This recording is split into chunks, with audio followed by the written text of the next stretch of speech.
సీనియస్ వార్తలకు స్వాగతం. నా పేరు జగన్నాథ్ రెడ్డి. కేంద్రం తీసుకొచ్చిన వక్ఫ్ చట్టాన్ని వెనక్కి తీసుకోవాలని తాండూరులోని ముస్లిం నాయకులు డిమాండ్ చేశారు. శుక్రవారం తాండూరులోని ముస్లిం సంఘాల కన్వీనర్ కమల్ అఖ్తర్, జమాత్ ఏ అహ్లే అహీద్, జమాతుల్ ఉలుమా, జమాతే ఇస్లామీ హింద్ తో పాటు వివిధ సంఘాల ఆధ్వర్యంలో వక్ఫ్ చట్టాన్ని వ్యతిరేకిస్తూ నిరసన ర్యాలీ చేపట్టారు. పట్టణంలోని ఖాన్ కాలనీ నుంచి షాద్మల్ చౌరస్తా, వినాయక్ చౌరస్తా, ఇందిరా చౌక్ వరకు ర్యాలీ కొనసాగింది. ఈ ర్యాలీలో ముస్లిం పెద్దలు, రాజకీయ నాయకులు తదితరులు పెద్ద ఎత్తున పాల్గొన్నారు. జాతీయ జెండాలతో పాటు నల్ల జెండాలను ప్రదర్శిస్తూ నిరసన వ్యక్తం చేశారు. కేంద్రానికి వ్యతిరేకంగా నినాదాలు చేశారు. అనంతరం పలువురు మాట్లాడుతూ కేంద్రం దేశంలోని ముస్లింలకు వ్యతిరేకంగా వ్యవహరిస్తుందని అన్నారు. వక్ఫ్ బోర్డును అణచివేసేందుకు చట్టాలను తీసుకొచ్చిందని మండిపడ్డారు. కేంద్రం తీసుకొస్తున్న చట్టాన్ని వెంటనే వెనక్కి తీసుకోవాలని డిమాండ్ చేశారు. లేదంటే తీవ్ర పరిణామాలు ఎదుర్కోక తప్పదని హెచ్చరించారు. ఈ కార్యక్రమంలో నాయకులు అబ్దుల్ రౌఫ్, అఫు, మాజీ కౌన్సిలర్ అలీం, మైనార్టీ నేతలు, మత పెద్దలు తదితరులు పాల్గొన్నారు.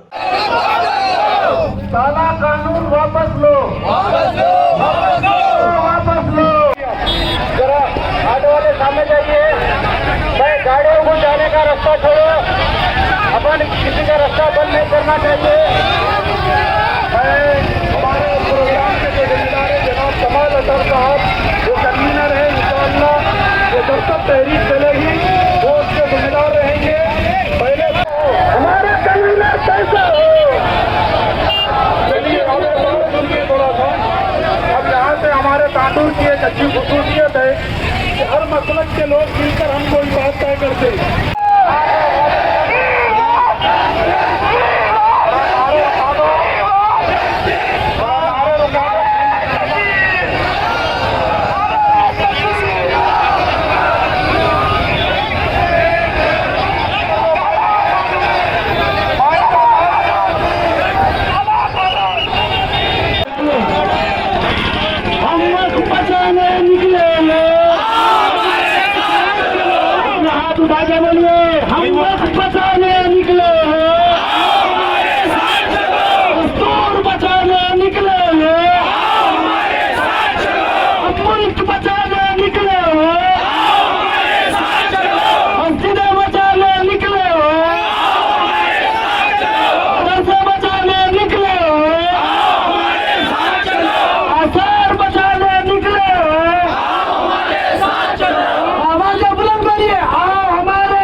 चलो आओ, हमारे साथ चलो, दस्तूर जिंदाबाद, मुर्दाबाद मुर्दाबाद,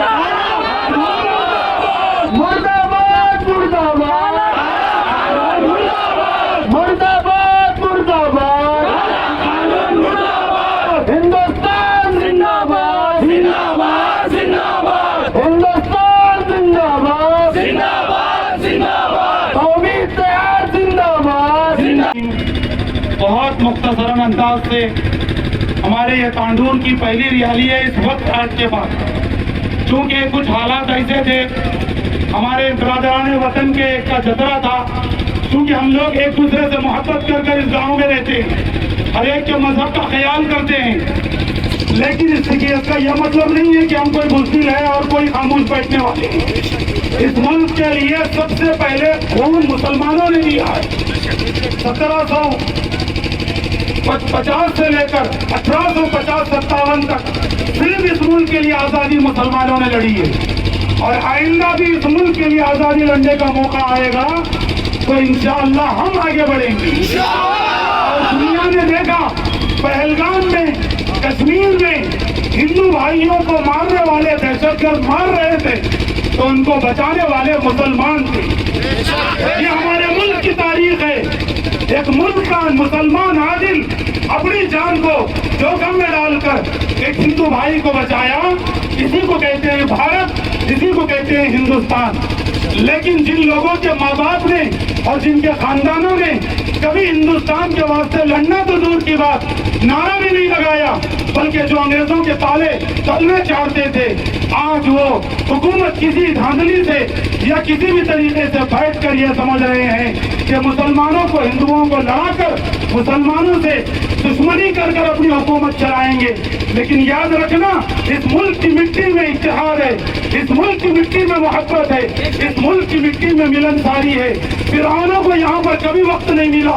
आज के फिरौन अगर अपनी फिरौनियत से अपनी हुकूमत लाकर या कानून बनाकर मुसलमानों को दबाना चाह रहे हैं, तो याद रख लें, वक्त बदलेगा।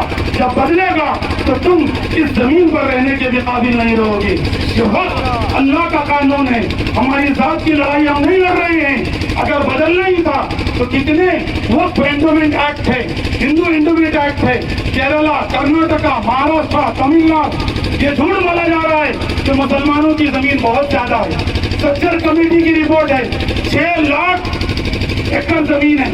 सिर्फ आंध्रा और तमिलनाडु के पास 9 लाख हिंदू एक्ट के पास वक्त की जमीन है। हमारे पास कहाँ रह गई जमीन? अब बची हुई है सिर्फ ईदगाह, कब्रिस्तान और मस्जिदों की, उसको भी छीनना चाह रहे हो। याद रखना, मुसलमान अपना घर तो लुटा सकता है, लेकिन अल्लाह के घर को लूटता हुआ देखना नहीं। इसलिए हम ये वादा कर रहे हैं कि जब तक कानून वापस नहीं होगा, इंशाअल्लाह हम घर लुटा कर भी मस्जिद बचाएंगे। नारे तकबीर। मैं सिर्फ शुक्रिया अदा करूंगा वक्त बचाते हुए, क्योंकि आप लोग दोपहर से धूप में ठहरे हुए हैं। मैं इस मौके पे सबसे पहले अल्लाह ताला का शुक्रगुजार हूँ, जिन्होंने पुरअमन तरीके से हमको रैली करने का मौका दिया। मैं साथ ही साथ पुलिस डिपार्टमेंट का भी शुक्रिया अदा करता हूँ, जिन्होंने इसको इंतजाम किया, और तमाम जो लोग इसमें हिस्सा लिए हैं, मैं तमाम का शुक्रिया अदा करता हूँ। क्योंकि मैं 2-3 पार्टी से, मुस्लिम वेलफेयर से ताल्लुक करता हूँ, मैं उन पूरों का टाइम को ख़त्म कर देके मैं बात कर रहा हूँ।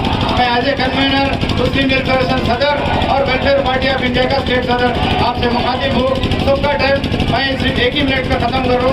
मैं फिर एक बार आपको ये हुक्म देता हूँ, आपको गुजारिश करता हूँ, रिक्वेस्ट करता हूँ, जब कभी भी मुस्लिम पर्सनल बोर्ड की जो हिदायत आएंगी, हम आपको मैसेज पहुँचाएंगे। आपको आना ज़रूरी हो जाएगा।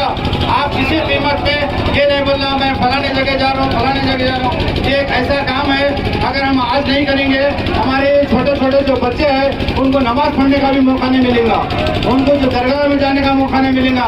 यहाँ तक के परसों एक MP साहब बोल दिए कि सारे मुसलमानों को कब्रिस्तान मत दो, उनको जला दो, क्योंकि इनके लिए जगह नहीं है दफनाने के लिए। तो ये शरारत चल रही है। आप जरा सोचिए कहाँ तक है, ये लोग कहाँ तक जाने वाले हैं। वो हमको कहता है बदमाश MP कि मुसलमानों को पूरों को जला दो, जगह नहीं है, उसके बाप की जगह है ये जगह, जो तो मुसलमान हमारे यहाँ पे देखे गए जगह है। तो ये चारे चीज़ों को हमारे को बचाना है। हम तो थोड़े दिन में चले जाएंगे, लेकिन ये नौजवान नस्ल है, उन लोग बाद में सवाल करेंगे कि हमारे बुजुर्ग लोग क्या करें। इसीलिए मैं आपसे रिक्वेस्ट करता हूँ, जब कभी भी मुस्लिम पर्सनल लॉ बोर्ड के तहत आपको हमारे को हुक्म आएगा, हम आपको बता देंगे, आपको आना है। एक लास्ट में एक ही बात बोल के खत्म करता हूँ। एक इंशाल्लाह हमारा बहुत बड़ा जलसा हम रखने वाले हैं तांडुर में, जिसमें खवातीन और मर्द हज़रात रहेंगे। कोई फंक्शन हाल अभी हम बुक नहीं करें, हफ्ते के दिन इंशाल्लाह रखेंगे। अगर वहाँ से हमारे को टाइम आगे पीछे मिला तो फिर हम आपको इताला देंगे, और अगर हो सके तो हम कोर्ट से परमिशन लेके। నేటి వార్తలు ఇంతటితో సమాప్తం. తిరిగి వచ్చే బులెటిన్లో మళ్ళీ కలుద్దాం. అంతవరకు సెలవు. నమస్కారం.